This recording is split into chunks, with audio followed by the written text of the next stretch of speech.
quiero que imagines. Cierra los ojos si puedes, o no los cierres. Da igual. Lo que estoy a punto de decirte funciona igual en la oscuridad que con la luz encendida, porque lo que vamos a hablar hoy no depende de lo que veas, sino de lo que finalmente estés dispuesto a aceptar. Imagina el mundo dentro de exactamente 100 años. El año es 2125. La ciudad donde vives ahora existe, probablemente. Quizás con otro nombre, quizás irreconocible. Las calles que caminas hoy están ahí, pero recubiertas de algo diferente, habitadas por gente diferente. Gente que tiene sus propias guerras internas, sus propias inseguridades, sus propias razones estúpidas para no hacer lo que saben que deberían hacer. Y tú no estás. No de manera dramática, no en un sentido trágico, simplemente no estás. Como no está Napoleón en el bar de tu barrio. Como no está Cleopatra en la reunión de trabajo de los martes. El tiempo tiene esa forma brutal y silenciosa de barrer con todo, sin excepción, sin preferencias, sin importarle lo especial que alguien creyó que era. Ahora quiero que vayas más lejos. Quiero que pienses en la gente de tu vida. Ese amigo que te dice que tampoco es para tanto cada vez que tienes una idea. Esa persona en tu círculo que te mira con una sonrisa extraña cuando anuncias que quieres algo más. Tu primo, tu compañero de trabajo, el grupo de WhatsApp donde alguien siempre tiene una razón por la que las cosas no funcionan. Todos ellos, dentro de 100 años, son polvo, literalmente. Sus opiniones son polvo, sus juicios son polvo. La incomodidad que sientes cuando los decepciones, esa presión en el pecho que aparece cuando tomas una decisión que ellos no aprobarían, no es polvo. Y sus nietos, si es que los tienen, no van a recordar que alguna vez juzgaron tus ambiciones, porque nadie recuerda eso. Nadie graba en piedra el momento en que alguien frenó a otro. Lo que sí graban en piedra, en algunos casos muy raros, es lo que alguien construyó a pesar de todo. Ahora bien, aquí es donde esto se pone interesante, porque hay dos formas de recibir esta información. La primera es la forma habitual, la forma en que la mayoría procesa la idea de la muerte y el olvido, con angustia. Con ese peso existencial que te hace querer cambiar de tema, poner una serie, abrir Instagram, hacer cualquier cosa menos sentarse con la incomodidad de saber que eres temporal. Es un mecanismo de defensa comprensible. Biológicamente tiene sentido. Tu cerebro no fue diseñado para contemplar su propia desaparición. Fue diseñado para sobrevivir el martes. La segunda forma, y es la que vamos a trabajar hoy, es usarlo como combustible. Hay una corriente filosófica que los estoicos practicaban hace 2000 años y que la neurociencia moderna está empezando a validar con datos. Se llama memento mori, recuerda que morirás, no como amenaza, como liberación, como el martillo que rompe la jaula invisible en la que la mayoría de personas vive sin saber que está encerrada. Si dentro de 100 años nada de esto existe, si tu vergüenza no existe, si la opinión de esa persona no existe, si el miedo al ridículo es literalmente polvo cósmico, entonces hay una pregunta que se vuelve urgente, casi violenta en su claridad. ¿Por qué hoy, este viernes, vas a ir a ese bar? ¿Sabes de qué bar hablo? No hace falta que sea un bar. Puede ser esa cena que no quieres ir, pero vas por no dar explicaciones. Puede ser esa conversación donde asientes a cosas con las que no estás de acuerdo, porque el silencio sería incómodo. Puede ser ese plan que cancelas contigo mismo, esa hora de trabajo real que sacrificas porque alguien necesitaba que estuvieras disponible para algo que en el fondo no importa. El bar es una metáfora. El bar es todo lo que haces no porque quieras, sino porque tienes miedo de lo que pasa si no lo haces. Y lo más perturbador de todo esto es que ese miedo no es irracional. Quiero ser honesto contigo porque aquí no vengo a darte palmaditas en la espalda. Ese miedo tiene una lógica evolutiva que viene de decenas de miles de años de historia humana. Ser expulsado del grupo significaba morir. La aprobación social no era un capricho emocional, era una estrategia de supervivencia. Tu cerebro heredó ese sistema y no sabe todavía que las condiciones cambiaron. No sabe que puedes sobrevivir sin la tribu.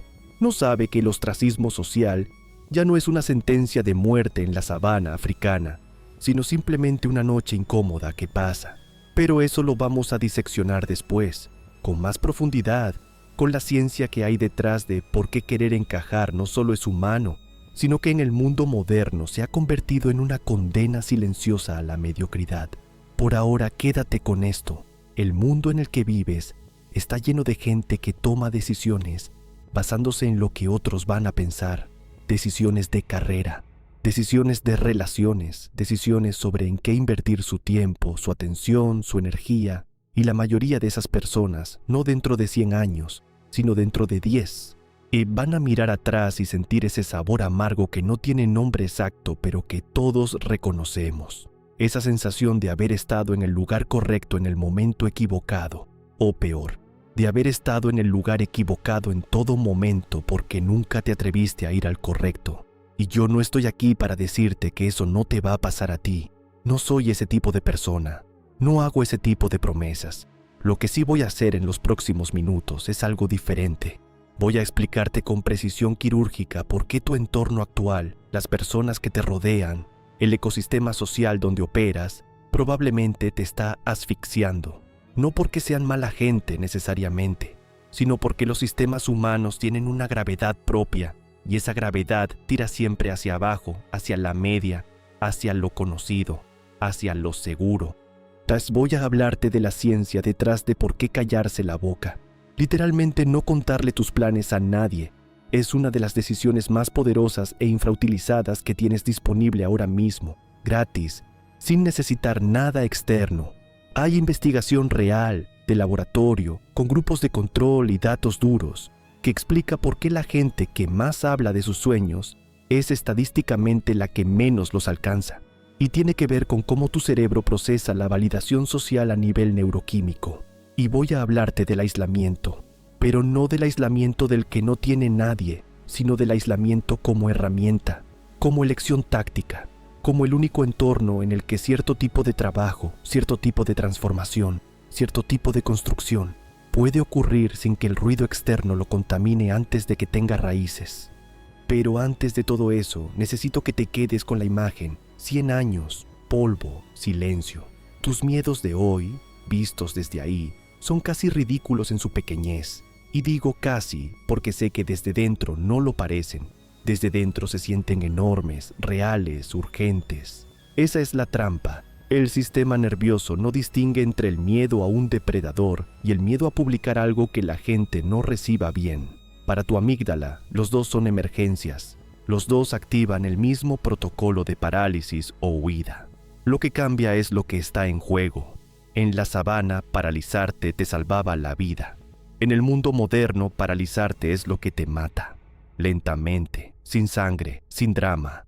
Solo con el paso de los años y la acumulación de cosas que nunca hiciste, porque en algún momento alguien o algo, o simplemente el peso de la expectativa ajena, te hizo sentir que no era el momento, que todavía no estabas listo, que quizás era mejor esperar. ¿Esperar a qué? Esa es siempre la pregunta que nadie responde, porque la respuesta, si eres honesto, es que no hay nada esperando. No hay un semáforo en verde que alguien va a poner frente a ti.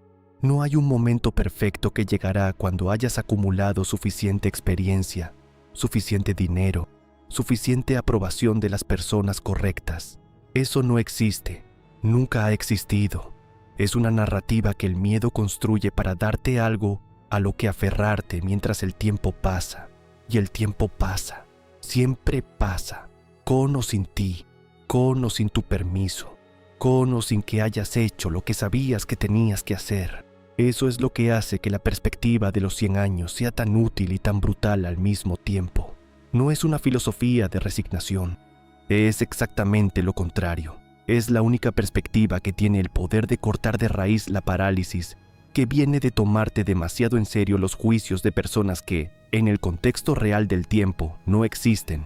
Así que sí, serás olvidado en 100 años. Todos lo seremos. La pregunta es qué vas a hacer con ese hecho. Si lo vas a usar como excusa para no intentar nada porque ¿para qué? O si lo vas a usar como lo que realmente es, la liberación más grande que existe, el permiso definitivo para actuar sin pedir permiso a nadie. Quédate, porque esto se va a poner más oscuro antes de aclarar, y en esa oscuridad es donde vive exactamente lo que necesitas escuchar. Vamos a hablar de algo que nadie en tu vida te va a decir directamente. No porque no lo sepan, sino porque decírtelo implicaría admitir que ellos también son parte del problema. Y eso, para el ego humano promedio, es un precio demasiado alto. Así que te lo digo yo, tu entorno te está limitando, no de manera malintencionada, en la mayoría de los casos, no con conspiración ni con premeditación, sino de la manera más peligrosa posible, con amor, con costumbre, con la inercia tranquila de años de dinámica compartida, que se ha convertido en una gravedad invisible que tira de ti hacia abajo cada vez que intentas elevarte por encima del nivel del grupo. Y para entender por qué esto ocurre, no basta con decir «rodéate de mejores personas», como si fuera un consejo de cartel motivacional. Eso es ruido. Eso es la versión superficial de una conversación que merece mucha más profundidad. Para entender por qué esto ocurre, tienes que retroceder mucho, unos 200.000 años aproximadamente. Homo sapiens no llegó hasta aquí por ser el más fuerte, no era el más grande, no era el más rápido. Había depredadores más veloces, más poderosos, con garras más largas y mandíbulas más potentes. Lo que tenía el ser humano, lo que lo hizo sobrevivir y eventualmente dominar cada ecosistema del planeta, era su capacidad de cooperar en grupos grandes con extraños. Esa capacidad requería algo, requería un pegamento social, un sistema interno que hiciera que los individuos priorizaran la cohesión del grupo, que sintieran incomodidad cuando rompían las normas colectivas, que experimentaran dolor real, no metafórico, cuando eran rechazados o excluidos. Ese sistema existe, está dentro de ti ahora mismo, y tiene nombre, se llama sistema de evaluación social, y opera en zonas del cerebro que comparte con el procesamiento del dolor físico. Y esto no es poesía, esto es neurociencia. Los estudios de Naomi Eisenberger en NUCLA lo documentaron con claridad hace más de 2 décadas. La exclusión social activa las mismas regiones cerebrales que el dolor corporal, el córtex cingulado anterior dorsal, la ínsula anterior. Las mismas zonas que se iluminan cuando te quemas la mano se iluminan cuando sientes que tu grupo te rechaza. Evolutivamente, esto tenía una lógica impecable. Si ser expulsado de la tribu en la sabana africana equivalía a morir en cuestión de días, entonces el dolor del rechazo social debía ser suficientemente intenso como para modificar tu comportamiento. Debía ser tan real, tan urgente, tan físicamente presente, que ningún individuo lo ignorara voluntariamente. Y funcionó. Durante decenas de miles de años, funcionó perfectamente. El problema es que ese sistema no recibió la actualización. Tu cerebro de 2025 sigue corriendo el software de la sabana, sigue interpretando la desaprobación de tu grupo como una amenaza existencial, sigue generando la misma respuesta de estrés, la misma incomodidad visceral, el mismo impulso de corregir el comportamiento y volver a encajar, independientemente de si lo que está en juego es tu supervivencia física o simplemente que alguien en tu grupo de amigos levante una ceja cuando mencionas que quieres cambiar de carrera. Para tu amígdala, los 2 escenarios son iguales, y ahí está la trampa. No es debilidad de carácter, no es falta de voluntad, es biología mal calibrada para el contexto moderno. Es un sistema de alarma extraordinariamente sofisticado, que durante milenios fue tu mayor fortaleza y que hoy, en este mundo donde la supervivencia física no depende de la tribu, se ha convertido en el mecanismo más eficiente de autosabotaje que existe. Hay un fenómeno que los biólogos marinos observaron hace tiempo y que se convirtió en una de las metáforas más precisas del comportamiento humano que conozco. Si pones un solo cangrejo en un cubo, necesitas tapar el cubo, de lo contrario, el cangrejo sale. Si pones varios cangrejos en el mismo cubo, no necesitas tapa, porque cada vez que uno intenta escalar hacia el borde y escapar, los demás lo agarran, lo jalan hacia abajo, no con intención, no con malicia, simplemente porque están en movimiento, porque están respondiendo a sus propios impulsos, y el que sube interfiere con su equilibrio. El resultado es que ninguno sale. Ahora bien, ¿te sería conveniente creer que los humanos somos fundamentalmente diferentes a los cangrejos? Que operamos con más conciencia, con más generosidad, con una capacidad genuina de celebrar el éxito ajeno sin que nos cueste nada internamente.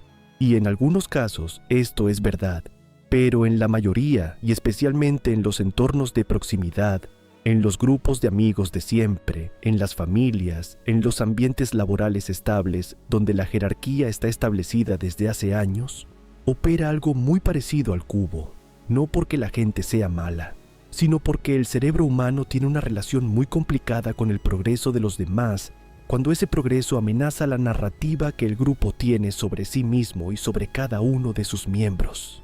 Hay un concepto en psicología social que se llama identidad grupal. Los grupos no son solo colecciones de individuos, son sistemas con una identidad compartida, con un relato interno sobre quiénes son sus miembros y qué es posible para ellos. Ese relato es profundamente conservador, tiende a preservarse, tiende a resistir la información que lo contradice. Y tú, cuando creces, cuando cambias, cuando empiezas a operar en un nivel diferente al que el grupo tiene registrado para ti, te conviertes involuntariamente en información que contradice ese relato. No eres una amenaza en el sentido consciente, pero sí en el sentido sistémico, porque si tú puedes, entonces quizás ellos también podrían. Y esa posibilidad abre una puerta que muchos prefieren mantener cerrada, porque abrirla significaría tener que confrontar las razones por las que ellos no lo han hecho. Es más sencillo, neurológicamente hablando, de reajustar la percepción que tienen de ti que reajustar la percepción que tienen de sí mismos. ¿Cómo se hace ese reajuste? Con comentarios pequeños, con humor que minimiza, con el tampoco exageres y el no sé si esto es para ti y el ten cuidado, no te vayas a frustrar, con el silencio incómodo cuando compartes buenas noticias, con la ausencia de entusiasmo que dice más que cualquier crítica directa. Nadie te está atacando, nadie te odia. El cubo simplemente funciona como funciona. Quiero hablarte de la envidia porque creo que es el fenómeno más malinterpretado y más subestimado de la dinámica humana. La envidia no es lo que parece, no es esa emoción obvia y declarada que la gente reconoce fácilmente en sí misma. La envidia real, la que opera en las relaciones cercanas, es silenciosa, es sutil y la mayoría de las veces, la persona que la siente no es consciente de que eso es lo que está sintiendo. Se disfraza de preocupación genuina. Es que me preocupa que te estés metiendo en algo muy arriesgado. Se disfraza de realismo. Es que hay que ser práctico, el mundo no funciona así. Se disfraza de lealtad histórica. Es que no te reconozco, has cambiado. Como si cambiar fuera una traición en lugar de la evidencia de que algo está funcionando. El filósofo Kierkegaard lo llamó el mayor peligro social, no la violencia, no la ambición desmedida, la mediocridad que se organiza para defenderse a sí misma atacando todo lo que la supera. Y lo más perturbador es esto, la envidia que más daño te hace no viene de tus enemigos, viene de las personas que genuinamente te quieren pero que también, en algún lugar que no se examinan, no pueden soportar que te vayas por delante, porque si te vas por delante, el espejo que eres para ellos se vuelve demasiado incómodo. Esto no los hace personas terribles, los hace personas atrapadas en el mismo sistema biológico que a todos nos atrapa. Pero entenderlo cambia cómo procesas sus reacciones, cambia si te lo tomas como información sobre ti o como información sobre ellos. Bien, hasta aquí hemos hablado de biología, de evolución, de la mecánica invisible que opera dentro de tus relaciones y que nadie te explica porque reconocerla implica un nivel de honestidad que la mayoría no está dispuesta a aplicarse a sí misma. Pero ahora voy a darte algo diferente, voy a darte datos, porque hay una parte de esta conversación que no es filosofía, no es interpretación, y no es una lectura particular del comportamiento humano que puedes aceptar o rechazar según te convenga. Es ciencia replicada, documentada, publicada en revistas académicas revisadas por pares y que lleva décadas siendo ignorada por la cultura popular del desarrollo personal, porque lo que dice es demasiado contraintuitivo para venderlo bien en un cartel. Lo que dice, en esencia, es esto. Cada vez que hablas de tus metas, reduces estadísticamente la probabilidad de alcanzarlas. No es una opinión, no es una intuición filosófica. Es el resultado de décadas de investigación experimental sobre el comportamiento humano y la neurología de la motivación. Y cuando lo entiendas de verdad, no a nivel superficial, sino a nivel mecanístico, vas a mirar las conversaciones que tienes con tu entorno de una manera completamente diferente. En 2009, Peter Gollwitzer, psicólogo de la Universidad de Nueva York, publicó los resultados de una serie de estudios que llevaba desarrollando desde los años 90. Gollwitzer es uno de los investigadores más rigurosos en el campo de la psicología de las metas, y lo que encontró en sus experimentos tiene implicaciones que van mucho más allá de lo académico. El diseño básico era el siguiente: tomaba grupos de participantes con metas concretas y medibles, estudiantes de derecho que querían aprobar un examen específico, personas que querían desarrollar una habilidad técnica determinada, individuos con objetivos de ejercicio físico cuantificables. Los dividía en dos grupos. Al primero le pedía que compartiera sus metas con otras personas, que las anunciara, que recibiera la respuesta y el reconocimiento del grupo. Al segundo grupo le pedía que mantuviera sus metas en privado, que las escribiera pero no las comunicara. Después medía el rendimiento real de ambos grupos en el tiempo. Los resultados fueron consistentes a través de múltiples estudios, múltiples contextos, múltiples culturas. El grupo que había anunciado sus metas trabajaba significativamente menos hacia ellas que el grupo que las había mantenido en privado. Y lo más revelador de todo era que los participantes que habían compartido sus planes reportaban sentirse más cerca de sus metas, más seguros de que las alcanzarían, más motivados en el momento inmediato después de compartirlas. Pero el rendimiento real decía exactamente lo contrario. ¿Por qué? Hay un segundo mecanismo que Gollwitzer identificó y que creo que es incluso más perturbador que el primero. Tú lo llamó completitud simbólica de la identidad. El cerebro humano construye identidad, construye narrativas sobre quién eres, qué tipo de persona eres, qué valores y capacidades te definen. Y esa identidad no se construye únicamente con acciones reales, también se construye con el reconocimiento social de las intenciones. Cuando le dices a tu círculo que vas a construir una empresa, que vas a escribir un libro, que vas a transformar tu cuerpo, que vas a cambiar de carrera, y ese círculo te responde como si ya fueras la persona que hace esas cosas, algo ocurre internamente que es profundamente contraproducente. Empiezas a incorporar esa identidad sin haberla ganado.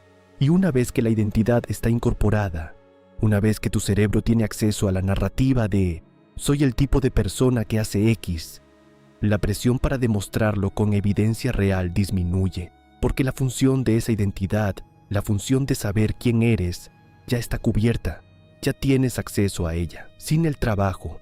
Esto explica un fenómeno que probablemente has observado sin poder nombrarlo. Hay personas que hablan de sus proyectos con una precisión y un entusiasmo extraordinarios. Saben exactamente lo que van a hacer, cómo lo van a hacer, qué impacto va a tener. Y año tras año, esos proyectos siguen siendo proyectos, siguen siendo conversaciones brillantes en bares o en redes sociales, siguen siendo intenciones perfectamente articuladas que nunca encuentran el camino hacia la realidad.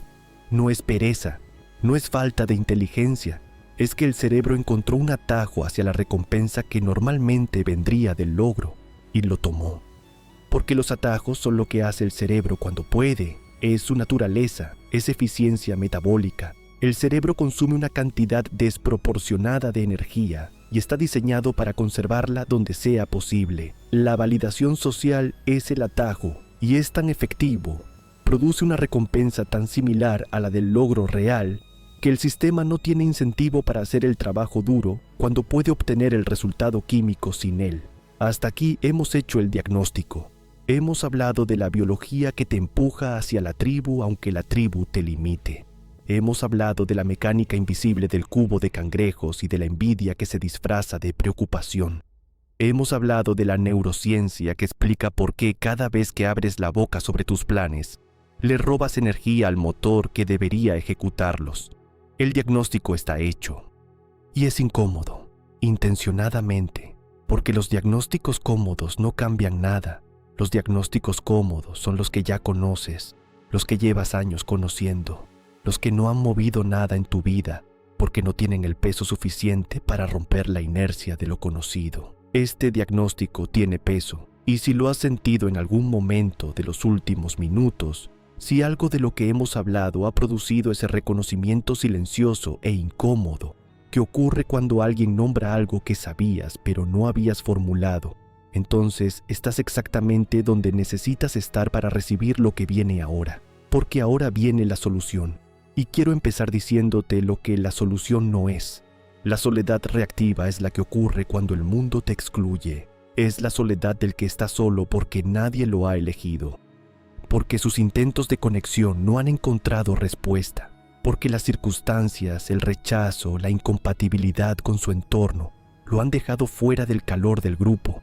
Esta soledad no se elige, se padece y tiene un perfil psicológico muy específico. Genera rumiación, genera una narrativa de deficiencia personal, genera la búsqueda compulsiva de conexión que a menudo produce exactamente el efecto contrario al deseado.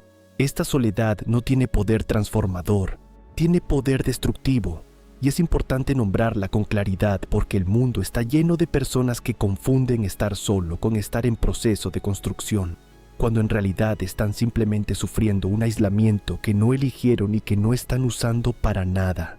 La soledad proactiva es otra cosa completamente. La soledad proactiva es una elección táctica, y es el aislamiento deliberado del estratega que comprende que ciertos tipos de trabajo, ciertos tipos de transformación, ciertos tipos de construcción profunda solo pueden ocurrir en condiciones específicas de silencio y distancia del ruido externo. No la padeces, la construyes, la proteges, la diseñas con la misma intencionalidad con la que un atleta de élite diseña su entrenamiento. Sabes por qué la estás eligiendo, sabes lo que estás construyendo dentro de ella y sabes que es temporal, no en el sentido de que un día ya no la necesitarás, sino en el sentido de que cada periodo de soledad proactiva tiene un propósito específico y un horizonte claro. Esta distinción lo cambia todo, porque la soledad proactiva no te hace sentir excluido, te hace sentir enfocado. No genera rumiación sobre lo que te falta, genera claridad sobre lo que estás construyendo. No es una condición que te impone el mundo, es una condición que tú le impones al mundo porque has entendido que el mundo, dejado a su propio ritmo, nunca te va a dar el espacio y el silencio que necesitas. Tienes que tomarlo. Hay una práctica que aparece de manera consistente en las biografías de personas que han construido cosas que perduran, independientemente del campo. No es una práctica glamurosa, no tiene buena estética para las redes sociales, no genera contenido que la gente quiera ver. Es simplemente esto, períodos extendidos de trabajo sin audiencia. Newton desarrolló el cálculo y la teoría de la gravitación durante 18 meses de aislamiento forzado en Woolsthorpe, cuando Cambridge cerró por la plaga. 18 meses, sin colegas, sin retroalimentación académica, sin la validación del entorno intelectual que normalmente rodeaba su trabajo, y produjo lo que muchos consideran el periodo más productivo en la historia de la ciencia individual. No lo menciono para romantizar el aislamiento extremo o para sugerir que necesitas retirarte a una finca rural y cortar todo contacto con el mundo moderno. Lo menciono porque el patrón es demasiado consistente para ignorarlo.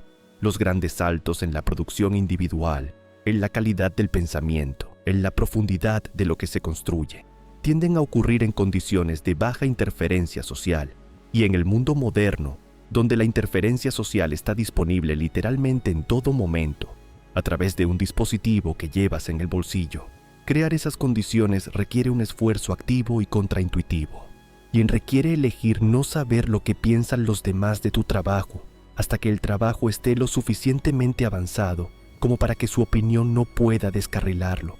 Requiere elegir no compartir los hitos intermedios, los pequeños avances, los momentos donde el proyecto empieza a tomar forma, precisamente cuando el impulso de compartirlos es más fuerte. Requiere desarrollar la capacidad de encontrar satisfacción en el progreso privado, en el conocimiento interno de que algo se está moviendo, sin necesitar que ese movimiento sea visible para nadie más. Eso es un músculo, y como todo músculo, se desarrolla con práctica repetida y deliberada. Aquí viene algo que quiero que escuches con atención porque es contraintuitivo y porque la resistencia emocional que vas a sentir ante esta idea es precisamente la evidencia de que la necesitas. Cuando eliges construir en silencio, cuando tu entorno no entiende lo que estás haciendo porque no se lo estás explicando, van a dudar de ti. Algunos lo van a expresar directamente. ¿Pero en qué estás trabajando exactamente? ¿Cuándo vas a tener algo que mostrar? ¿No crees que sería bueno pedir opinión a alguien que sepa del tema? Otros lo van a expresar de manera más sutil, con el silencio cuando preguntan y no obtienes una respuesta satisfactoria, con la mirada que dice que creen que estás perdiendo el tiempo, con la reducción gradual del espacio que te dan en las conversaciones porque has dejado de alimentar el circuito de validación mutua que mantenía ese espacio abierto. Y aquí está lo que necesitas entender con absoluta claridad. Su duda no es información sobre tu proyecto, es información sobre su umbral de tolerancia a la ambigüedad. Las personas que necesitan entender lo que estás haciendo para sentirse cómodos con que lo hagas, están revelando su propia relación con la incertidumbre, no la tuya, no la del proyecto, la suya. Y si permites que su incomodidad con la ambigüedad te fuerce a dar explicaciones prematuras, a mostrar el trabajo antes de que esté listo, a justificar tu proceso ante personas que no tienen el contexto para evaluarlo, entonces has tomado una decisión que parece pequeña en el momento pero que tiene consecuencias enormes. Has elegido su comodidad sobre tu proceso, y eso, repetido con la consistencia suficiente, es lo que separa a las personas que eventualmente tienen algo real que mostrar de las personas que siempre están a punto de tenerlo. Deja que duden. La duda de ellos no te cuesta nada. La interrupción de tu proceso te cuesta todo. Quiero introducir aquí una idea que va más allá de la táctica y entra en algo que podría llamarse filosofía del proceso.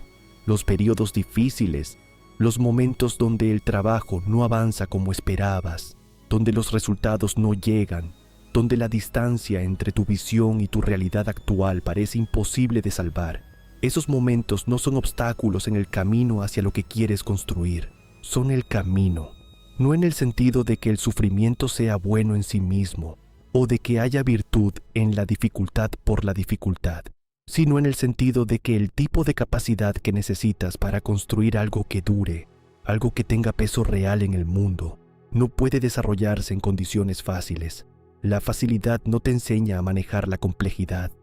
La comodidad no te enseña a operar bajo presión. El entorno que siempre te apoya, que siempre te valida, que siempre reduce la fricción antes de que la fricción haga su trabajo, no te está preparando para nada.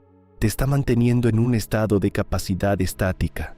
Y la capacidad estática, frente a los desafíos reales que inevitablemente aparecen cuando construyes algo de envergadura, no es suficiente. Los tiempos difíciles del aislamiento proactivo, los meses donde trabajas sin señales claras de que funciona, donde la incertidumbre es el estado permanente, donde nadie a tu alrededor puede confirmar que vas en la dirección correcta, esos tiempos te están construyendo a ti, tanto como tú estás construyendo el proyecto. Eso es lo que la mayoría no ve. Ve el producto final, ve el resultado. Ve el momento donde algo emerge y parece brillante e inevitable en retrospectiva. No ve los años de construcción silenciosa que lo hicieron posible. No ve la persona que esos años crearon. No ve que el producto y el productor se construyeron simultáneamente, en el mismo proceso, en las mismas condiciones de dificultad y silencio. Y esa persona, la que emerge de ese proceso, no es la misma que entró. Tiene una relación diferente con la incertidumbre. Tiene una tolerancia diferente al dolor del proceso. Tiene, sobre todo, la certeza que solo puede venir de haber construido algo real, en condiciones difíciles, sin que nadie le dijera que podía. Esa certeza no se compra. No se consigue con afirmaciones matutinas, ni con libros de autoayuda, ni con retiros de fin de semana. Se construye en el único lugar donde puede construirse, en el trabajo, en el silencio, en la incomodidad sostenida del proceso real. Volvamos al principio, porque los mejores argumentos son circulares, no porque se repitan, sino porque cuando regresas al punto de partida después de haber recorrido el camino completo, el mismo paisaje se ve diferente. Las mismas palabras tienen un peso distinto. La misma imagen produce una resonancia que no era posible antes de haber atravesado todo lo que hemos atravesado juntos en los últimos minutos. Así que vuelve conmigo. 100 años. Imagina de nuevo ese mundo, el año 2125, la ciudad que existe donde hoy existe la tuya, reconstruida sobre capas de tiempo que no recuerdan nada de lo que hoy te parece urgente e irreemplazable. Pero esta vez, la imagen tiene algo diferente. Esta vez no solo estás ausente tú, no, están ausentes todas las personas que hoy tienen poder sobre tus decisiones sin haberte dado ese poder explícitamente. La persona cuya opinión te frena, el grupo cuya aprobación buscas sin admitírtelo, la voz colectiva de un entorno que ha calibrado tu umbral de ambición hacia abajo durante años, con tanta suavidad y tanta consistencia que dejaste de notar la presión. Todo eso es polvo en 2125, y la pregunta que quiero que te hagas ahora, habiendo entendido lo que hemos entendido hoy, es más específica que al principio. No es simplemente ¿qué vas a hacer con tu vida? Esa pregunta es demasiado grande para producir movimiento real. Es tan grande que el cerebro la archiva en la categoría de las cosas importantes que ya pensarás cuando llegue el momento. La pregunta específica es esta: dentro de 100 años, de cuando el polvo cubra todo por igual, sin discriminar entre el que se arriesgó y el que no, entre el que construyó y el que esperó, entre el que eligió el proceso difícil y el que eligió la comodidad del cubo, ¿qué diferencia va a hacer que hayas estado aquí? No en términos grandilocuentes de legado histórico. No todo el mundo construye cosas que duran siglos, y eso no es el punto. El punto es mucho más íntimo y mucho más urgente que eso. Hubo algo que solo tú podías hacer, algo específico a tu configuración particular de experiencia, perspectiva, capacidad y momento histórico que existió porque elegiste construirlo. O simplemente ocupaste el espacio que el entorno tenía asignado para alguien con tu perfil, sin fricciones, sin divergencias, sin el tipo de incomodidad que indica que algo real está ocurriendo. Esa es la pregunta que el tiempo eventualmente le hace a todo el mundo. La diferencia es si te la haces tú ahora, cuando todavía puedes hacer algo con la respuesta, o si te la hace la vida después, cuando la única cosa disponible es el reconocimiento tardío de lo que no fue. Voy a ser directo contigo de la manera más clara posible porque creo que te lo mereces y porque creo que cualquier otra forma de decirlo sería una forma de faltarte al respeto. Tienes dos opciones, solo dos, y las dos son reales. Las dos son válidas en el sentido de que ambas son caminos que personas reales recorren, y las dos tienen consecuencias que son predecibles con suficiente claridad como para que la elección sea informada. La primera opción es esta: aceptas el dolor del crecimiento, aceptas la incomodidad del aislamiento proactivo, los períodos de construcción silenciosa donde nadie entiende lo que estás haciendo y algunos dudan abiertamente de que valga la pena. Aceptas la distancia que inevitablemente se crea entre tú y las personas que permanecen en el nivel donde empezaste, no con desprecio hacia ellas, sino con la claridad de que los caminos divergen y que esa divergencia es el precio del movimiento. Aceptas callarte la boca sobre tus planes hasta que el trabajo hable por sí mismo. Aceptas comer barro durante el tiempo que haga falta, sin garantías, sin aplausos intermedios, sin la validación prematura que el cerebro busca y que sistemáticamente destruye el proceso que la valida. Aceptas, en resumen, ser incomprendido temporalmente por las personas correctas en lugar de ser aplaudido permanentemente por las personas equivocadas. Ese camino es difícil. Nadie va a decirte que no lo es. Tiene costos reales, sociales, emocionales, a veces económicos durante los periodos de transición. Tiene noches donde la duda no es un visitante ocasional, sino una presencia constante que cuestiona cada decisión que tomaste para llegar ahí. Pero tiene un destino que no está garantizado en sus detalles específicos, porque nada lo está, pero que tiene una dirección que es inequívoca. Va hacia algo que construiste, va hacia una versión de ti que tiene evidencia directa de lo que es capaz, va hacia el tipo de vida que, vista desde los 100 años, dejó una diferencia que importó, aunque esa diferencia sea modesta en escala y enorme en significado personal. La segunda opción es también real, y quiero describirla con la misma honestidad con la que describí la primera, sin dramatismo innecesario, pero sin suavizar lo que es. La segunda opción es seguir siendo un eco de las expectativas del entorno, un eco de la narrativa que el grupo tiene sobre lo que es posible para alguien con tu historia, tu background, tu posición actual, un eco de los miedos colectivos que se transmiten en las conversaciones de bar, en los ten cuidado, en los tampoco exageres, en los silencios incómodos cuando anuncias algo que supera el umbral de lo que el grupo considera razonable para ti. No es una vida sin momentos buenos, no estoy diciendo eso. Los ecos también tienen momentos de conexión, de calor, de satisfacción superficial. Los ecos también ríen y celebran y construyen recuerdos que en el momento se sienten reales y completos. Pero hay algo que el eco nunca tiene, la sensación de haber sido el origen de algo, de haber iniciado algo que no existía antes de que tú lo decidieras, de haber tomado la fricción del mundo, la resistencia del entorno, la dificultad del proceso, y haberla convertido en materia prima para construir algo que tiene tu firma en el nivel más profundo posible. Esa sensación, esa experiencia específica de autoría real sobre tu propia vida, no está disponible en la segunda opción. No importa cuánto tiempo pase, no importa cuántos consuelos racionales construyas alrededor de las decisiones que tomaste, no importa cuántas veces te convenzas de que elegiste la comodidad porque eras sabio y no porque tenías miedo. El cuerpo sabe la diferencia, la mente, en los momentos de honestidad que todos tenemos y que la mayoría apresura a suprimir, sabe la diferencia, y el tiempo, que es el árbitro final de todas estas conversaciones. Y hace esa diferencia más visible, no menos, con cada año que pasa. Hay una investigación del psicólogo Tom Gilovich de Cornell, que estudió durante años el fenómeno del arrepentimiento. Quería entender qué lamenta más la gente cuando mira hacia atrás, las cosas que hizo y salieron mal, o las cosas que no hizo y que dejaron un espacio vacío donde podría haber habido algo. El resultado fue contundente y no debería sorprenderte dado todo lo que hemos hablado hoy. A corto plazo, el arrepentimiento de acción es más intenso. Cuando haces algo y sale mal, el dolor inmediato es agudo, específico, difícil de ignorar. Pero con el tiempo el patrón se invierte completamente. En el largo plazo, el arrepentimiento de inacción supera con creces al de acción. Lo que no hiciste pesa más que lo que hiciste y falló. Y ese peso no disminuye con los años.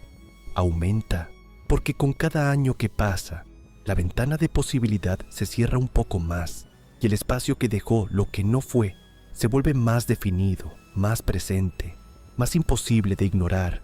Lo que esto significa en términos prácticos es simple y brutal.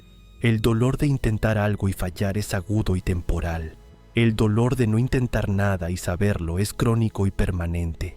Y la única forma de evitar el segundo tipo de dolor es atravesar el primero con suficiente consistencia, como para que el balance, visto desde los 100 años, esté claramente del lado de las cosas que iniciaste en lugar de las que dejaste sin empezar.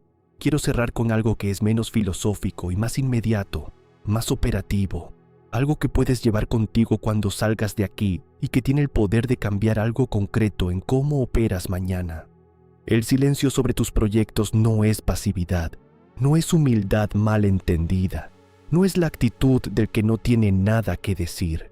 Es una declaración, es la declaración más poderosa que puedes hacer sobre la seriedad con la que te tomas lo que estás construyendo. Porque en un mundo donde todos hablan, donde la cultura entera incentiva la transmisión constante del proceso en tiempo real, donde el valor percibido de algo parece estar directamente relacionado con cuánta gente sabe que existe antes de que exista, elegir el silencio es un acto de disidencia radical.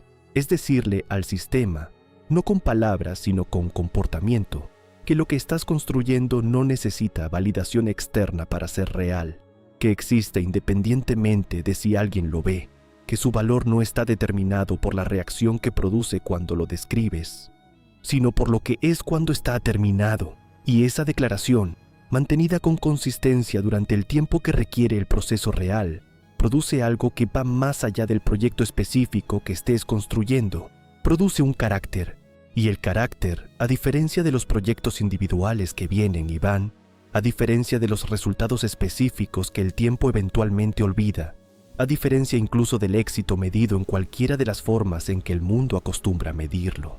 El carácter es lo único que te acompaña a través de todo, a través de los fracasos, a través de los periodos donde nada funciona como esperabas, a través de las transiciones donde tienes que reconstruir desde un punto que no elegiste, a través de los momentos donde el entorno tiene razón y tú estabas equivocado, y necesitas absorber eso sin que te destruya. El carácter construido en silencio, en la incomodidad del proceso real, en la tensión sostenida entre quien eres y quien estás eligiendo ser. Ese carácter es la única ventaja que nadie puede quitarte, porque nadie más lo construyó. Eres el único que sabe lo que costó. Vuelvo una última vez a la imagen con la que empezamos. El año 2125, el polvo sobre todo. El silencio que cubre por igual al que se arriesgó y al que no, al que construyó y al que esperó, al que fue fiel a lo que sabía que tenía que hacer y al que eligió la comodidad de ser un eco. Pero hay una diferencia que el polvo no cubre, y es esta: en algún lugar de ese mundo, en alguna forma que no necesita ser grandiosa para ser real, algo que tú pusiste en movimiento sigue teniendo consecuencias, no porque seas inmortal, no porque hayas conquistado el tiempo, sino porque las cadenas causales que iniciaste, las personas que tocaste, las cosas que construiste, las decisiones que tomaste en contra de la inercia del entorno cuando nadie te aplaudía por hacerlo, esas cadenas siguen propagándose. Eso es lo que significa hacer que el olvido cambie, no conquistarlo, no vencerlo, sino iniciar algo cuyas consecuencias duran más que tú, aunque no lo veas, aunque nadie lo atribuya a tu nombre, aunque el mundo en 2125 no sepa que empezó contigo. Tú lo sabrás ahora, y ese conocimiento, en el único momento en que tienes acceso a él, en el presente, antes de que el tiempo cierre las ventanas una por una, ese conocimiento es suficiente para tomar la decisión correcta, la decisión de construir, en silencio, sin permiso, sin garantías, pero sin necesitar que nadie te diga que puedes antes de empezar a demostrar que puedes. Eso es todo. No hay más secreto. No hay framework más sofisticado escondido detrás de este. No hay nivel avanzado donde la dificultad desaparece y el proceso se vuelve cómodo. El proceso nunca se vuelve completamente cómodo. Lo que cambia es tu relación con la incomodidad. Lo que cambia es si la incomodidad te detiene o te informa. Y eso, únicamente eso, es lo que separa a los que eventualmente tienen algo real que mostrar de los que siempre estuvieron a punto de tenerlo. El tiempo que tienes es finito. La claridad que tienes ahora mismo, en este momento, antes de que la inercia del día retome el control y las urgencias pequeñas vuelvan a ocupar el espacio de las decisiones grandes. Esta claridad es un recurso que se deprecia con cada hora que pasa sin usarla. Úsala. Si llegaste hasta aquí, si te quedaste durante todo este tiempo con estas ideas que no son cómodas y que no estaban diseñadas para hacerlo, entonces ya sabes algo sobre ti que no es trivial. Sabes que estás dispuesto a sentarte con la incomodidad de una conversación honesta sobre lo que está en juego, y eso en un mundo donde la mayoría cambia de pestaña en cuanto algo deja de ser fácil de consumir. No es un detalle menor.